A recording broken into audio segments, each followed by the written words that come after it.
عاين ناظر شاف مين مع حبوش يتقدم، حد يقرب له، احمد خليل يقرب له، احمد خليل يقرب له، الكره تتلعب توصل لوليد يتقدم يشوط جول،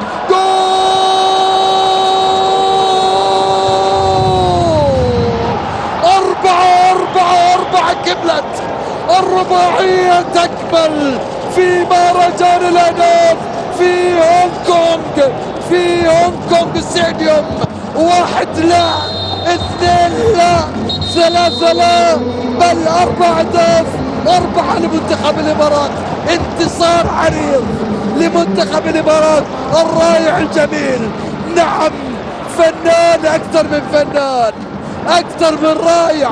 أمان يا رب أمان، في كرة غير عادية، في مباراة نعم استثنائية، في حضور أكثر من جميل، في أهداف 4. هاتريك علي مبخول، وليد عباس الهدف الرابع.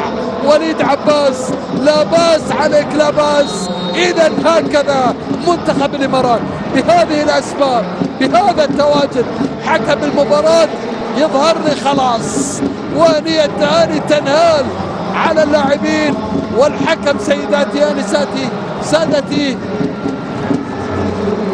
شايف يعني حتى الان الحضور والحكم ينهي المباراة بفوز منتخب الامارات، فوز عريض كبير، مش ب1 ولا ب2 ولا ب3، بل 4 أهداف اعتقد كبيرة.